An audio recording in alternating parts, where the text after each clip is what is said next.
Hello नमस्कार सुप्रभात दोस्तों, मैं सतीश पाल अपने परिवार सिलेक्शन गुरु जी यूट्यूब चैनल पर आपका हार्दिक स्वागत है, अभिनंदन करते हैं। हम आशा करते हैं कि आप सभी स्वस्थ और मस्त होंगे। तो चलिए हम रोज़ की तरह आज भी जीएस के 20 क्वेश्चन का आपके सामने लेकर आए हुए हैं। ठीक है, तो चलिए हम समय न बर्बाद करते हुए अपने प्रैक्टिस सेट की तरफ बढ़ते हैं और आज के अपने पहले क्वेश्चन देखते हैं। आज का हमारा पहला क्वेश्चन दिया है कि ब्रह्मपुत्रा नदी की कुल लंबाई कितनी है। ब्रह्मपुत्रा नदी की लंबाई कितनी है, मतलब कुल लंबाई कितनी है। ऑप्शन दिया 3300 किमी, ऑप्शन बी दिया आपका 2880 किमी, ऑप्शन सी दिया आपका 2525 किमी और ऑप्शन डी दिया आपका 1465 किमी। तो किसकी बात कर रहा है? ब्रह्मपुत्रा नदी की। किसकी? ब्रह्मपुत्रा नदी की। ठीक, अगर हम ब्रह्मपुत्रा नदी की बात करें तो यह कहाँ से निकली, यानी उसका उद्गम स्थान कहाँ पर है, तो यह कैलाश पर्वत के समीप, कहाँ पर? तिब्बत में। ठीक है, वहाँ से एक है आपका चेमा ह्यूंगडुंग ग्लेशियर है, वहाँ से आपकी कौन सी नदी निकलती है? ब्रह्मपुत्रा नदी निकलती है। कौन सा ग्लेशियर है? चेमा ह्यूंगडुंग। कहाँ पर है? तिब्बत में है, कैलाश पर्वत के समीप पे।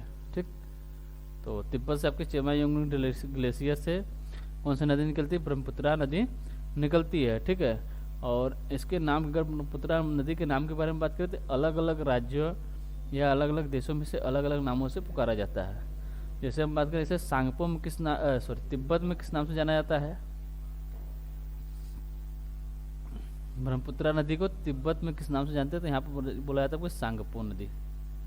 तिब्बत में सांगपो के नाम से जाना जाता है। ठीक है, चीन में बात करें, चीन में किस नाम से जाना जाता है? तो यहाँ जाना जाता है यारलंग।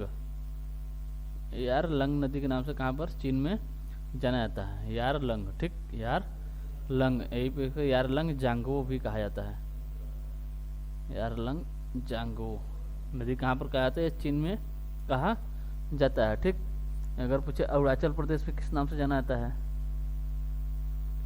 अरुणाचल प्रदेश में, तो अरुणाचल प्रदेश में से दिहांग नदी के नाम से जाना जाता है। दिहांग नदी के नाम से जाना जाता है। और असम की बात करें, असम में किस नाम से जाना जाता है? तो असम में इसे ब्रह्मपुत्रा कहते हैं।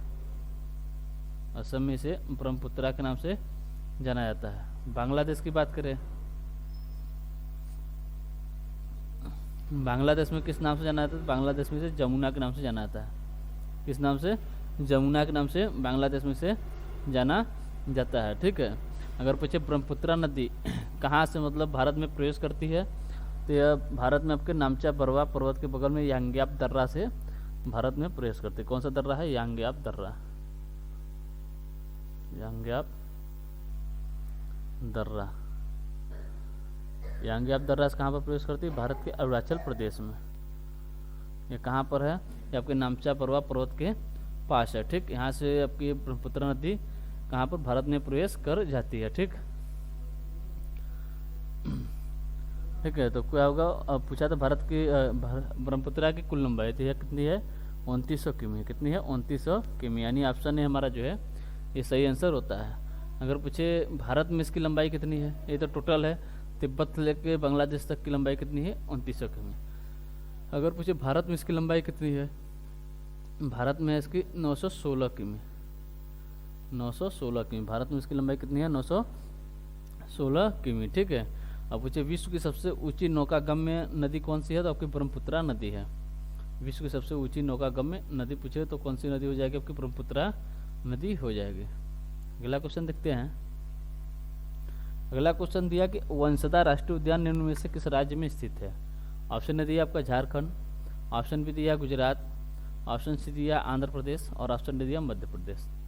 बात किसकी कर रहा है? वंशदा राष्ट्रीय उद्यान की। तो राष्ट्रीय वंशदा और राष्ट्रीय उद्यान अगर पूछे कहाँ पर है, आपको गुजरात राज्य में स्थित है। कहाँ पर? गुजरात राज्य में स्थित है, यानी ऑप्शन बी हमारा जो है ये सही आंसर होता है। अगर पूछे गुजरात में और कौन से राष्ट्रीय उद्यान है, तो यहाँ पे एक है आपका समुद्री राष्ट्रीय उद्यान, समुद्री राष्ट्रीय उद्यान।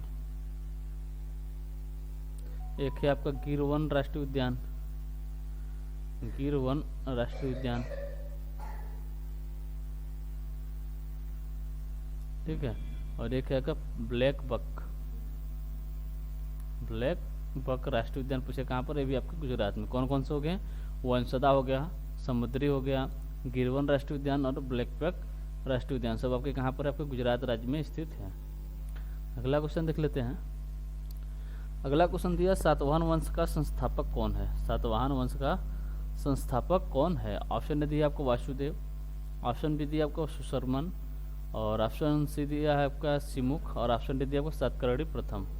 तो किसकी बात कर रहा है, सातवाहन वंश की। अगर सातवाहन वंश का संस्थापक कौन है तो आपका सिमुख है। कौन है, सिमुख, यानी ऑप्शन सी हमारा जो है ये सही आंसर होता है। ठीक है, सातवाहन वंश के अगर हम शासनकाल की बात करें, कितने वर्षों तक था, तो इनका शासनकाल था आपका 300 वर्षों तक रहा। इसका सातवाहन वंश का शासनकाल कितने वर्षों तक रहा, 300 वर्षों तक रहा। ठीक, अगर पूछे इनकी भाषा क्या थी, सातवाहन वंश की भाषा क्या थी, तो इनकी भाषा थी आपकी प्राकृत।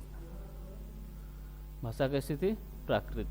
अगर पूछे इनकी राजधानी क्या थी, इनकी राजधानी थी आपकी प्रतिष्ठान।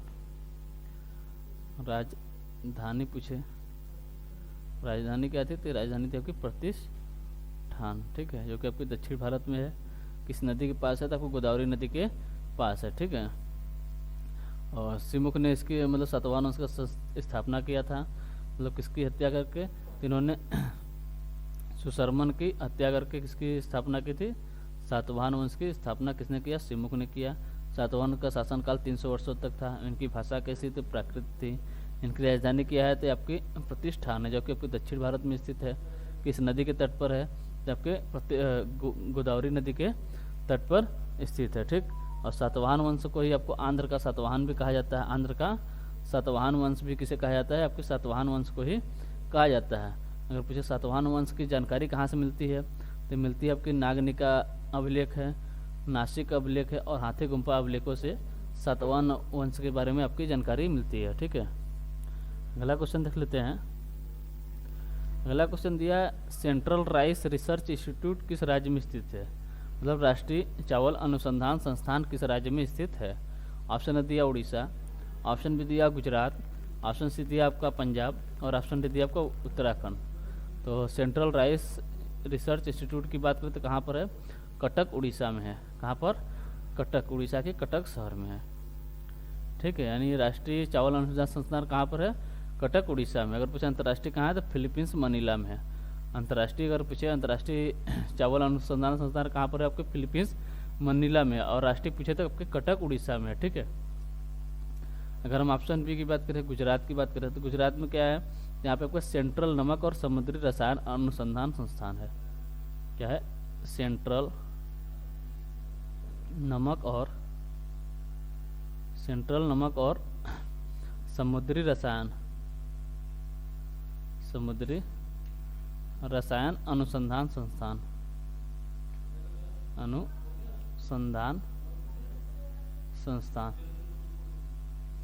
सेंट्रल नमक और समुद्री रसायन अनुसंधान संस्थान कहाँ पर है, आपके गुजरात के भावनगर में है। कहाँ पर है, गुजरात के भावनगर में है। गुजरात के भावनगर में। अगर हम ऑप्शन सी की बात करें, क्या दिया है, पंजाब। ऑप्शन में किसी में क्या दिया, पंजाब। अगर कुछ पंजाब में क्या है, तो यहाँ पर केंद्रीय वैज्ञानिक उपकरण संगठन, ये कहाँ पर है, ये आपके पंजाब के चंडीगढ़ में है। ठीक है, अगर हम ऑप्शन डी की बात करें, उत्तराखंड दिया है, तो यहाँ पर है आपका सेंट्रल बिल्डिंग रिसर्च इंस्टीट्यूट। क्या है, सेंट्रल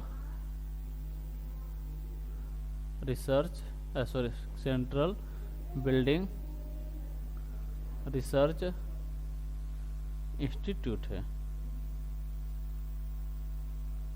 इंस्टीट्यूट ये कहाँ पर आपको, उत्तराखंड के रुड़की में है। कहाँ पर, रुड़की में। उत्तराखंड के रुड़की शहर में क्या है, central building research institute. Punjab के चंडीगढ़ में क्या है, केंद्रीय वैज्ञानिक उपकरण संगठन। गुजरात के भावनगर में बात करें तो सेंट्रल नमक और समुद्री रसायन अनुसंधान संस्थान है। और कटक के उड़ीसा के कटक में बात करें तो सेंट्रल राइस रिसर्च इंस्टीट्यूट स्थित है। ठीक, अगला क्वेश्चन देखते हैं। अगला क्वेश्चन दिया राष्ट्रीय जलमार्ग संख्या 2 किस नदी पर है। ठीक है, राष्ट्रीय जलमार्ग संख्या 2 यानी NWW2 नेशनल वाटर वे किस किस नदी पर है? ऑप्शन ए दिया आपका ब्रह्मपुत्रा नदी, ऑप्शन बी दिया आपका गंगा नदी, ऑप्शन सी दिया आपका सिंधु नदी और ऑप्शन डी दिया गोदावरी नदी। तो अगर पूछे NWW2 यानी नेशनल वाटरवे किस पर है, तो आपके ब्रह्मपुत्रा नदी पर। किस पर है? ब्रह्मपुत्रा नदी पर है। अभी इसके पहले बताया कि ब्रह्मपुत्रा नदी विश्व की सबसे सबसे ऊंची नौकागम्य नदी है, विश्व की सबसे ऊंची नौकागम्य नदी है। तो अगर बात करें हम ब्रह्मपुत्रा नदी कहाँ से कहाँ तक नौकागम्य नदी है, तो आपके असम के सादिया से धुबरी तक, असम के सादिया से धुबरी तक, ठीक है, सादिया से धुबरी तक यह क्या है? नौकागम्य नदी है। और यहीं पर आपके सादिया से लेकर धुबरी तक ही आपका जलमार्ग संख्या 2 भी बनाया गया है, राष्ट्रीय जलमार्ग संख्या 2 भी है। किस नदी पर? आपके ब्रह्मपुत्रा नदी पर ही है, ठीक। यानी ऑप्शन ए हमारा जो है ये सही आंसर हो जाता है, ठीक है। चलिए अगला क्वेश्चन देखते हैं। अगला क्वेश्चन दिया विश्व उपभोक्ता अधिकार दिवस किस दिन मनाया जाता है? ऑप्शन ए दिया आपका 16 मार्च, ऑप्शन बी दिया 18 मार्च, ऑप्शन सी दिया आपका 15 मार्च और ऑप्शन डी दिया 20 मार्च। इसकी बात कर रहा है विश्व उपभोक्ता अधिकार दिवस की। विश्व उपभोक्ता अधिकार दिवस कब मनाया जाता है? तो मनाया जाता है कि 15 मार्च को, यानी ऑप्शन सी हमारा जो है ये सही आंसर होता है। अगर हम ऑप्शन ए की बात करें, क्या दिया है? 16 मार्च। 16 मार्च को कौन सा दिवस मनाया जाता है? यहाँ मनाया जाता है राष्ट्रीय टीकाकरण दिवस। राष्ट्रीय टीकाकरण दिवस, राष्ट्रीय टीकाकरण दिवस कब मनाया जाता है? तो मनाया जाता है 16 मार्च को। 18 मार्च की बात करें तो यहाँ मनाया जाता है आयुध निर्माण दिवस। आयुध निर्माण दिवस कब मनाया जाता है? मनाया जाता है 18 मार्च को। अगर हम 20 मार्च की बात करें, यहाँ मनाया जाता है अंतर्राष्ट्रीय गौरैया दिवस। अंतर्राष्ट्रीय गौरैया दिवस, अंतर्राष्ट्रीय गौरैया दिवस कब मनाया जाता है? 20 मार्च को। 15 मार्च को विश्व उपभोक्ता दिवस, 18 मार्च को आयुध निर्माण दिवस और 16 मार्च को राष्ट्रीय टीकाकरण दिवस मनाया जाता है। अगला क्वेश्चन दिया भूमिदान प्रथा की शुरुआत किसने की थी? भूमिदान प्रथा की शुरुआत किसने की थी? ऑप्शन दिया शिमुक, ऑप्शन बी दिया सतकर्णी प्रथम, ऑप्शन सी दिया आपको सुशर्मन और ऑप्शन दिया आपको वासुदेव। तो अगर पूछे भूमिदान प्रथा की शुरुआत अगर किसने की थी, तो की थी आपके सतकर्णी प्रथम ने। सतकर्णी प्रथम ने भूमिदान प्रथा की शुरुआत की थी। और सबसे पहले इन्होंने किसे भूमिदान किया? इन्होंने किया था आपके ब्राह्मणों को। किसे किया था? ब्राह्मणों को इन्होंने भूमिदान किया था, ठीक है। और इसकी जानकारी भूमिदान की प्रथा जो आपकी किसने किया? सतकर्णी प्रथम ने किया था। अगर पूछे इसकी जानकारी कहाँ से मिलती है? इसकी जानकारी मिलती है आपके नानाघाट अभिलेख से। कहाँ से? नानाघाट अभिलेख से इसकी जानकारी मिलती है, ठीक है। क्या है? नानाघाट अभिलेख, नानाघाट अभिलेख, नानाघाट अभिलेख से इसकी जानकारी मिलती है, ठीक है।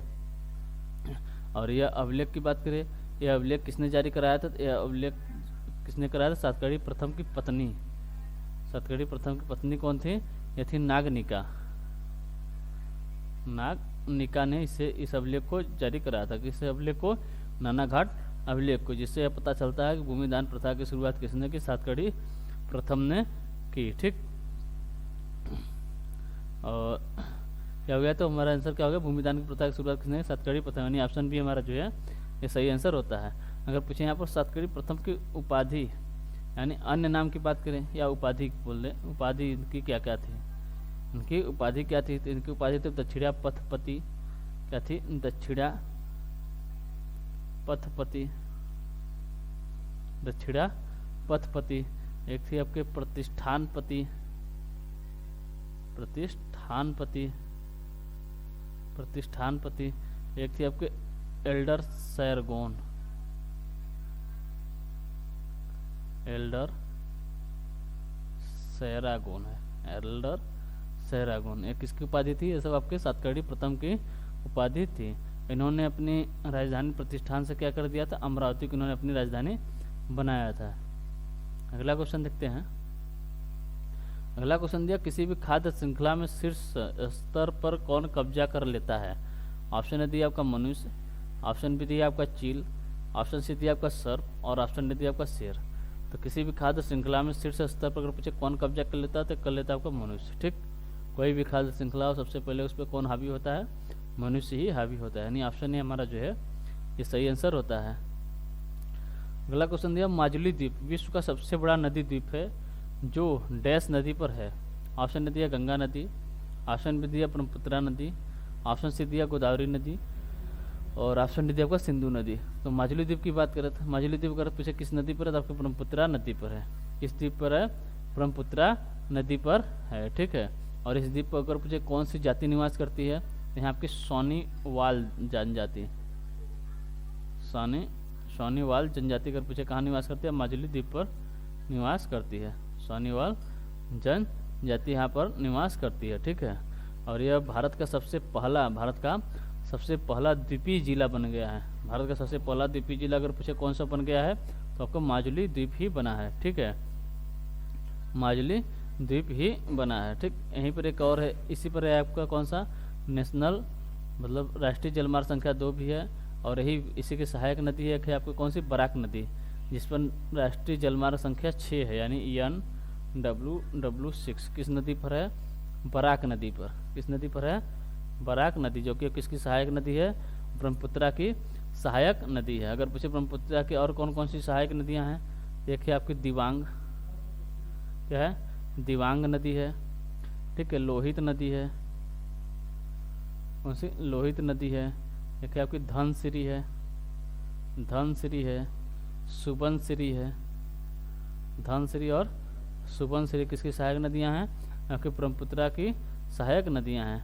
एक है आपकी मानस नदी, और एक है आपकी तीस्ता नदी, एक है आपकी बराक नदी। ये सब किसकी सहायक नदियाँ? सबकी ब्रह्मपुत्रा की सहायक नदियाँ हैं। किसकी? ब्रह्मपुत्रा की सहायक नदियाँ हैं। ठीक है, अगर पूछे सबसे ज़्यादा बाढ़ग्रस्त राज्य कौन सा है तो आपका असम ही है। सबसे ज़्यादा बाढ़ग्रस्त राज्य अगर पूछे कौन सा है तो आपका असम होगा। ठीक, अगला क्वेश्चन देखते हैं। अगला क्वेश्चन दिया, भारत भारती पुस्तक के लेखक कौन है? ऑप्शन दिया आपका अश्वघोष, ऑप्शन बी दिया आपका दंडी, ऑप्शन सी दिया मैथिली शरण गुप्त, और ऑप्शन दिया रविन्द्रनाथ टैगोर। तो किसकी बात है? भारत भारती की बात कर रहा है। भारत भारती पुस्तक के लेखक अगर पूछे कौन है तो ये आपके मैथिली शरण गुप्त जी हैं। कौन है? मैथिली शरण गुप्त जी, यानी ऑप्शन सी हमारा जो है ये सही आंसर होता है। अगर पूछे ऑप्शन ए की बात करें, अश्वघोष की पुस्तक का क्या नाम है? इनकी पुस्तक है बुद्ध चरितम। बुद्ध चरितम किसकी पुस्तक है? आपकी अश्वघोष की है। दंडी की बात करें तो इनका है आपका 10 कुमार चरित्र। 10 कुमार चरित्र किसकी पुस्तक है? ये आपके दंडी का है। इन्हीं की एक है आपकी अवंती सुंदरी। क्या है? अवंती सुंदरी किसकी पुस्तक है? ये भी आपके दंडी की है। ठीक, रविन्द्रनाथ टैगोर की बात कर लें तो इनकी पुस्तक का नाम क्या है? गीतांजलि। क्या नाम है? गीतांजलि है। विसर्जन है। एक है वो चित्रगंधा है। ऐसा पुस्तक किसकी है? रविन्द्रनाथ टैगोर की है। अश्वघोष की बुद्ध चरितम, दंडी के 10 कुमार चरित्र, और अवंती सुंदरी, मैथिली शरण गुप्त की भारत भारती, रविन्द्रनाथ टैगोर की गीतांजलि, विसर्जन और चित्रगंधा है। अगला क्वेश्चन दिया, सातवाहन वंश का पुनर्संस्थापक किसे कहा जाता है? सातवाहन वंश का पुनर्संस्थापक किसे कहा जाता है? ऑप्शन दिया गौतमी पुत्र सातकर्णी, ऑप्शन बी दिया आपका हाल, ऑप्शन सी दिया वशिष्ठी पुत्र सातकर्णी, और ऑप्शन डी दिया सातकर्णी प्रथम। तो सातवाहन वंश का पुनर्संस्थापक अगर पूछे किसे कहा जाता है? कहा जाता है गौतमी पुत्र सातकर्णी को कहा जाता है। किसे? गौतमी पुत्र सातकर्णी को, यानी ऑप्शन ए हमारा जो है ये सही आंसर होता है। और इसकी बात करते हैं सातवाहन वंश का 23वां शासक था। सातवाहन वंश का 23वां शासक था कौन? गौतमी पुत्र सातकर्णी। कौन सा नंबर का शासक था? 23वें नंबर का शासक था। ठीक है, और अगर कुछ सातवाहन वंश में कुल कितने शासक हुए तो टोटल 30। इसकी जानकारी कहाँ मिलती है? वायु पुराण के अनुसार बताया जाता है कि सातवाहन वंश में टोटल कुल कितने शासक हुए? तो टोटल आपके 30 शासक हुए थे। किसके अनुसार? वायु पुराण के अनुसार। वायु पुराण के अनुसार टोटल सातवाहन में 30 शासक हुए। ठीक है, और 23वां कौन था? गौतमीपुत्र सातकर्णी था। इसे सातवाहन वंश का पुनर्संस्थापक कहा जाता था। अगर पूछे इनकी माता कौन थी, इसकी माता कौन थी, इनकी माता थी आपकी बलश्री। इसकी माता कौन थी, बलश्री, ठीक है, इसकी माता बलश्री, जिसने कौन सा अभिलेख जारी कराया था, नासिक अभिलेख जारी कराया था। इनकी माता यानी बलश्री ने कौन सा अभिलेख जारी कराया, नासिक अभिलेख, नासिक अभिलेख जारी कराया था। और ये मतलब बलश्री के बारे में बात किया था कि बलश्री जो थी अपने पुत्र के साथ संयुक्त रूप से शासिका थी, पुत्र के साथ संयुक्त रूप से शासिका भी रही थी, ठीक है।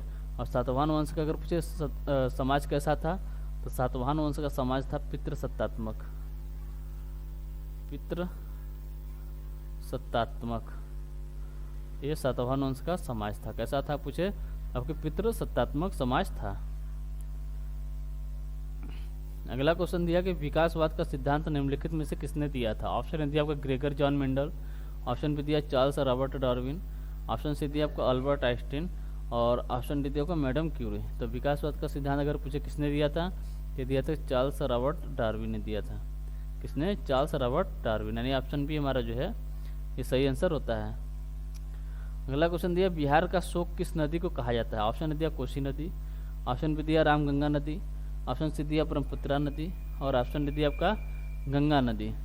किसकी बात का बिहार का शोक, बिहार का शोक अगर पूछे किस नदी को कहा जाता है, तो ये कहा जाता है कोसी नदी। किसे, कोसी नदी का, यानी ऑप्शन ए हमारा जो है ये सही आंसर होता है। अगर पूछे कहाँ से निकलती है, तो आपके नेपाल के गोसाई धाम से निकलती है, नेपाल के गोसाई धाम से निकलती है, गोसाई धाम से निकलती है, ठीक है। और यह भारत में अगर बात करें तो किसके, कौन से महाभारत पर्वत श्रेणी को काटकर भारत में किस राज्य में, तो बिहार में प्रवेश करती है। बिहार में अगर पूछे किस महापर्वत से प्रवेश करती है, तो करती है महाभारत पर्वत से, महाभारत पर्वत से बिहार में प्रवेश करती है, ठीक है। और इसे आपके विश्वासघाती नदी भी कहा जाता है, विश्वासघाती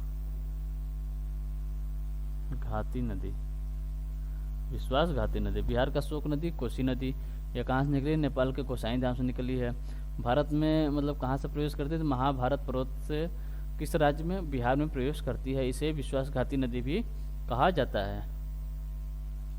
अगला क्वेश्चन दिया सिद्धि माधुरी निम्न में से किस राज्य का प्रमुख लोक नृत्य है। कौन सा लोक नृत्य है, सिद्धि माधुरी। ऑप्शन दिया उत्तर प्रदेश, ऑप्शन बी दिया आपका मध्य प्रदेश, ऑप्शन सी दिया आंध्र प्रदेश, और ऑप्शन डी दिया गुजरात। तो किसकी बात कर रहा है, सिद्धि माधुरी की बात कर रहा है। सिद्धि माधुरी का पूछे कहाँ का प्रसिद्ध लोक नृत्य है, तो आपके आंध्र प्रदेश का। कहाँ का है, आंध्र प्रदेश का है। यहीं के अगर पूछे आंध्र प्रदेश के और लोक नृत्य के बारे में बात करें, यहाँ के आपका कुम्मी लोक नृत्य है। एक है बुट्टा बोम्मालू है, क्या है, बुट्टा बोम्मालू। भुट्टा बोम्मालू पूछे कहाँ का है, ये भी आपके आंध्र प्रदेश का है। एक है आपका भाम कल्पम है, भाम कल्पम लोक नृत्य कहाँ का है, ये भी आपके आंध्र प्रदेश का ही है, ठीक है। एक है आपका कोलाट्टम पूछे क्या है, कोलाट्टम हो गया, ठीक है। एक है आपका वीर नाट्यम, कोलाट्टम हो गया, वीर नाट्यम हो गया। ये सब कहाँ के आपके आंध्र प्रदेश के प्रमुख लोक नृत्य हैं। अगला क्वेश्चन दिया कि भारतीय संविधान के अनुच्छेद 25 का संबंध है। ऑप्शन दिया समानता के अधिकार से, ऑप्शन भी दिया धर्म की स्वतंत्रता, ऑप्शन से दिया संपत्ति का अधिकार, और ऑप्शन दिया अल्पसंख्यकों की सुरक्षा। तो अनुच्छेद 25 की बात कर रहा है, किसके, अनुच्छेद 25 की।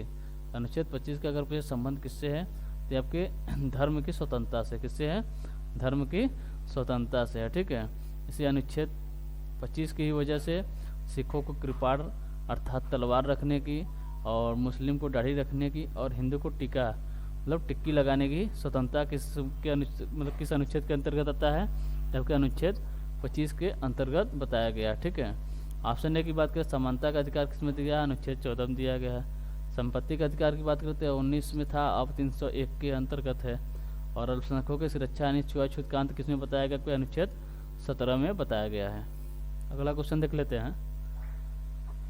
अगला क्वेश्चन दिया कि निम्नलिखित में से किस राज्य में गोंचा महोत्सव मनाया जाता है। ऑप्शन दिया छत्तीसगढ़, ऑप्शन बी दिया उड़ीसा, ऑप्शन सी दिया आपका झारखंड और ऑप्शन डी दिया आपका कर्नाटक। ऑप्शन डी क्या दिया है, कर्नाटक।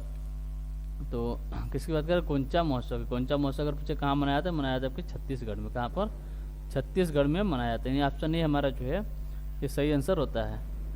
अगला क्वेश्चन देख लेते हैं। अगला क्वेश्चन दिया वॉलीबॉल में कितने खिलाड़ी होते हैं। ऑप्शन दिया 11, ऑप्शन बी दिया आपका 9, ऑप्शन सी दिया 7 और ऑप्शन डी दिया 6। तो वॉलीबॉल में की बात करा तो वॉलीबॉल में कितने खिलाड़ी होते हैं, इसमें होते हैं आपके 6 खिलाड़ी होते हैं। कितने, 6 खिलाड़ी होते हैं। यानी ऑप्शन डी हमारा जो है ये सही आंसर होता है।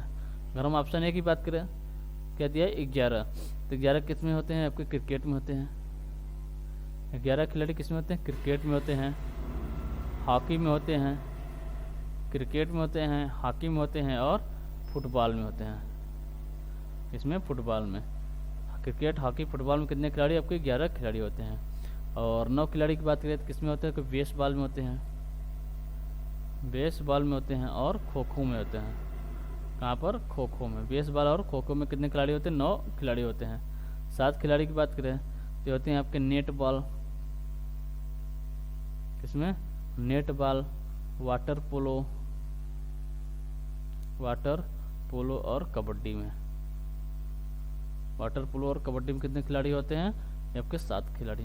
11 खिलाड़ी की बात करें क्रिकेट, हॉकी, फुटबॉल, 9 खिलाड़ी बेसबॉल, खो खो, 7 खिलाड़ी किसमें होते हैं, नेट बॉल, वाटर पोलो और कबड्डी।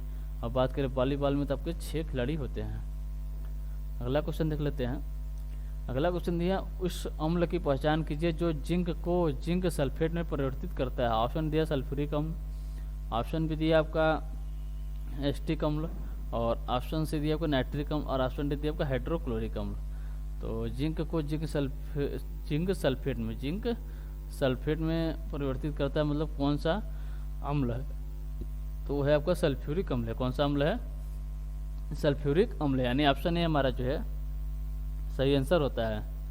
ठीक है, अगला क्वेश्चन देख लेते हैं। अगला क्वेश्चन दिया है कि बेस्सी पुरस्कार किस देश में दिया जाने वाला एक नृत्य पुरस्कार है, कहाँ पर, मतलब किस देश में दिया जाने वाला, कौन सा पुरस्कार है आपका, बेस्सी पुरस्कार है। ठीक है, तो ऑप्शन दिया नॉर्वे, ऑप्शन बी दिया ऑस्ट्रेलिया, ऑप्शन सी दिया जर्मनी और ऑप्शन डी दिया यूएस। तो बेस्सी पुरस्कार की बात करें तो कहाँ पर दिया जाने वाला है, तो किस देश का पुरस्कार है, जो कि एक नृत्य पुरस्कार तो आपका यूएस का है। कहाँ का, यूएस का। यानी ऑप्शन डी हमारा जो है ये सही आंसर होता है। अगला क्वेश्चन दिया कि भारत रत्न पुरस्कार प्राप्त करने वाली पहली महिला हैं। भारत रत्न पुरस्कार प्राप्त करने वाली पहली महिला हैं। ऑप्शन दिया आपका मदर टेरेसा, ऑप्शन भी दिया इंदिरा गांधी, ऑप्शन से दिया लता मंगेशकर और ऑप्शन दिया सरोजिनी नायडू। तो भारत रत्न प्राप्त करने वाली पहली महिला की बात करें तो कौन है आपकी, इंदिरा गांधी है। कौन है, इंदिरा गांधी। इन्हें पूछे कब मिला था, तो इन्हें मिला था 1971 में। पूछे प्रधानमंत्री कब बने थे, 1966 में प्रधानमंत्री बन गई थे।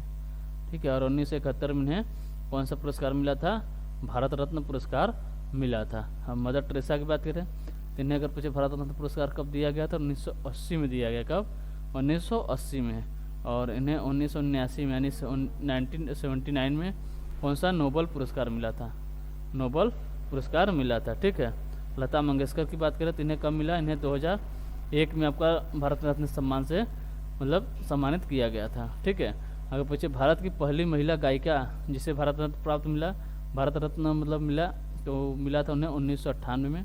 कौन थी, MS सुब्बुलक्ष्मी थी। कौन थी, सुब्बुलक्ष्मी जी थे, सुब्बुलक्ष्मी थे। ठीक, तो हमारा आंसर क्या हो गया, ऑप्शन बी, जो कि भारत रत्न प्राप्त करने वाली पहली महिला कौन है आपकी, इंदिरा गांधी हैं। तो चलिए आज के लिए सिर्फ इतना रखते हैं, मिलते हैं आपसे अगले सेशन में। अगर सेशन आपको अच्छा लग रहा हो तो लाइक और सब्सक्राइब जरूर करिएगा। ठीक है, तो मिलते हैं आपसे अगले सेशन में, तब तक के लिए टेक केयर, बाय बाय, जय हिंद, जय भारत।